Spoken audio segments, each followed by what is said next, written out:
Abbott آباد میں واقع مدنی جامعہ مسجد و مدرسہ ترتیل القرآن کے طلباء و طالبات نے رحمت للعالمین اتھارٹی کی معاونت سے مسیحی بچوں کے لیے کرسمس کی تقریب کا انعقاد کیا، جس میں مدرسے کے مسلمان طلباء و طالبات نے مسیحی بچوں کو اسکول بیگ اور کرسمس کے گفٹ پیش کیے۔ مسلم علماء اور طلباء نے مسیحی بچوں کو فادرز کی آمد پر گلپاشی کی اور انہیں ویلکم کیا۔ تقریب سے خطاب کرتے ہوئے رحمت للعالمین اتھارٹی کے چیئرمین خورشید احمد ندیم نے کہا کہ مسلمانوں اور مسیحیوں کے درمیان بے شمار مشترکات ہیں۔ انہوں نے کہا کہ ہمیں ایک ایسا معاشرہ قائم کرنا ہوگا جس میں تنوع کو قبول کرتے ہوئے ایک دوسرے کے مذاہب اور نقطۂ نظر کا احترام کیا جائے۔ کہ سب بچے ہمارے بچے ہیں، یہ اس ملک کا مستقبل ہیں، ان کے اندر وہ لوگ بھی ہیں جو کل فوج میں جائیں گے، وہ بھی ہیں جو سیاستدان بنیں گے، وہ بھی ہیں جو تعلیم کے شعبے میں جائیں گے، ڈاکٹرز بنیں گے، انشاءاللہ انجینئر بنیں گے۔ اور آپ کی اگر اٹھان ایسی ہوگی کہ آپ نے سب کی خدمت کرنی ہے تو پھر آپ نے ان امتیازات سے اوپر بلند ہو کے چلنا ہوگا۔ ہر مذہب محبت کی بات کرتا ہے، ہر مذہب اخلاق کی تعمیر کی بات کرتا ہے، اور جو اللہ کے معاملات ہیں وہ اللہ پر چھوڑیے کہ کل آخرت میں کس کے ساتھ کیا معاملہ کرتا ہے۔ ہمیں تو وہ کرنا ہے جو ہم نے ایک دوسرے کے ساتھ کرنا ہے، اور اس کے لیے حضرت مسیح کی زندگی کو سامنے رکھیں، حضرت محمد صلی اللہ علیہ وسلم کی زندگی کو سامنے رکھیں، آل ابراہیم کو سامنے رکھیں، آل عمران کو سامنے رکھیں، سب کو سامنے رکھیں۔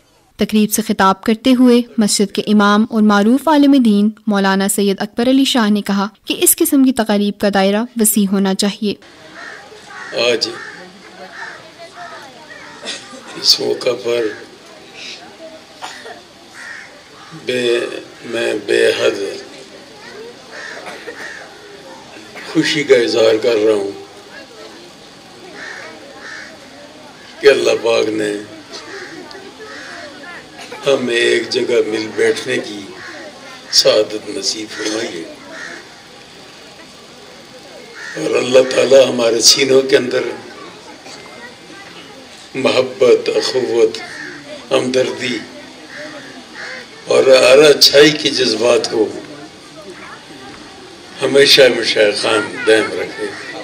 تقریب سے خطاب میں مسیحی رہنماؤں ذاکر پال ایڈوکیٹ، پادری پیٹر نیل روز گل، پادری اسلم مسیح اور پادری کرسٹوفر نے کہا کہ ایبٹ آباد کی اس مسجد کے احاطے سے ایک نئی اور خوشگوار صبح کا آغاز ہو رہا ہے جس کا پیغام سماج کو سدھارنا ہے۔ میرا ایمان ہے، میرا یقین ہے کہ اور بھی بہت سارے علاقوں میں یہی پیغام بڑھتا چلا جائے گا، دیے سے دیا جلے گا، اور ہم مختلف علاقوں میں، ہم نے بہت دفعہ اپنے چرچز میں تو بلایا مسلمان بھائیوں کو، ہم نے علماء کو بلایا، لیکن یہ پہلے کبھی نہ ہوا تھا کہ ہمارے مسلم بھائیوں نے ہمیں مسجد میں بلایا ہوں، اور ہم نے آج اپنی تاریخ کو دہرایا ہے، جس کے لیے میں آپ کا شکر گزار ہوں۔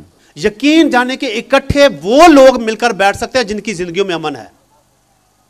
آج جب ہم یہاں پر بیٹھے ہوئے ہیں تو یہ امن کے پرچار کرنے والے ہیں، امن کے دائی ہیں، اور اگر زندگیوں میں امن نہ ہو تو اکٹھے مل کر بیٹھ نہیں سکتے۔ جتنا مرضی کوئی الہام کو مانے، جتنا مرضی کوئی کہے کہ میں بڑا پارسا ہوں، اگر زندگی میں امن نہیں ہے تو پھر کچھ بھی نہیں ہے۔ مسیحی رہنماؤں نے کہا کہ پاکستان میں دوسری بار اس قسم کی تقریب ہو رہی ہے جس سے انہیں حوصلہ اور خوشی ملی ہے۔ قدوس صاحب اور سبوک صاحب نے یہ جو بارش کا دوسرا قطرہ، کیونکہ میں اس لیے اس کو دوسرا قطرہ کہہ رہا ہوں کہ پچھلے سال ہم نے اسی مسجد کے احاطہ میں ایک کرسمس کی تقریب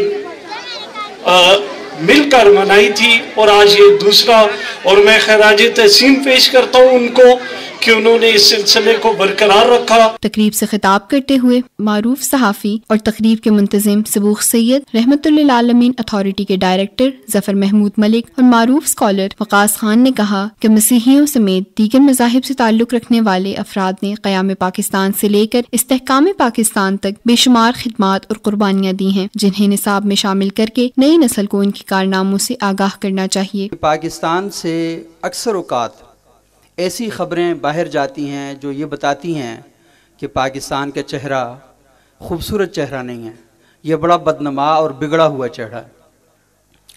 پاکستان سے میڈیا کے ذریعے اگر ایسی خبریں بھی جائیں کہ جہاں پر بہت سی بری باتیں ہو رہی ہیں وہاں بہت سی اچھی چیزیں بھی ہو رہی ہیں، اور آج ایک مسجد کے اندر اس قسم کی تقریب کا انعقاد یہ ہم سب کے لیے خوشی کی بات ہے، اور ہم پوری دنیا کو فخر کے ساتھ یہ میسج دے سکتے ہیں کہ چھوٹے پیمانے پر ہی صحیح لیکن ایک عمل کا آغاز ہو چکا ہے۔ اور آپ کے علم میں ہے کہ گزشتہ برس بھی اسی قسم کی یہاں ایک تقریب کا انعقاد کیا گیا تھا۔ مجھے مطلب یہ تو وہ کتاب میں یا کسی جگہ پہ پڑھا تھا کہ پاکستان میں دیگر مذاہب کے لوگ بھی رہتے ہیں، لیکن یہاں ایبٹ آباد میں رہتے ہیں۔ یہ گزرتے پھرتے یہاں پہ نظر آتا تھا کہ ایک چرچ کی عمارت ہے، تو وہ بتایا کرتے تھے والدین یا جو فیملی کے بڑے ہوتے تھے کہ بھی یہ چرچ ہے، لیکن کبھی کسی نے یہ تاثر نہیں دیا کہ ہم بھی یہاں جا سکتے ہیں، یا یہاں پہ جو لوگ عبادت کرتے ہیں وہ بھی ہمارے ہی جیسے لوگ ہیں۔ تو وہ ایک اجنبیت کی دیوار تھی بہت بڑی۔ سبوق سید صاحب نے پچھلے سال سے جب یہ سلسلہ شروع کیا تو بہت بڑے وسیع پیمانے پر اس کو اپریشیٹ کیا گیا کہ ہم بڑے بیٹھ کر تو بہت ساری باتیں کر لیتے ہیں، لیکن بچوں کو جو آنے والی نسلیں ہیں ان کے سامنے چیز رکھنی چاہیے، اور ظاہر ہے کہ آج ہم ان کو بہت سارے فکری اور فلسفیانہ گفتگو کر کے نہیں سمجھا سکتے، تو ہم ان کو بہت ساری ایکٹیویٹیز کرتے ہیں۔ تقریب میں مسلم اور مسیحی بچوں نے قرآن اور انجیل کی تلاوت کی۔ مسلم بچوں نے حمد اور نعت پڑھی، جبکہ مسیحی بچوں نے سیدنا عیسیٰ ابن مریم کی آمد پر مقدس گیت پڑھے۔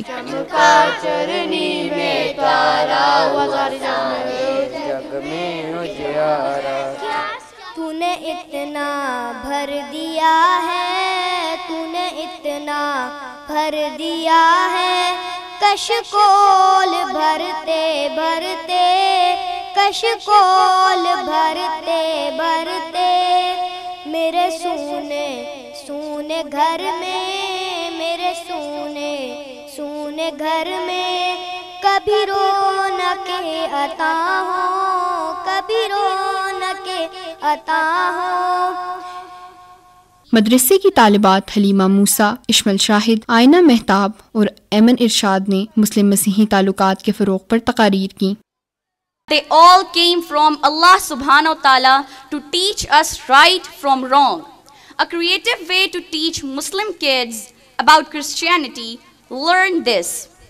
At this time of the year, we have the opportunity to focus on Prophet Isa alayhi salam, share that we believe about him and the key lessons we can learn from him.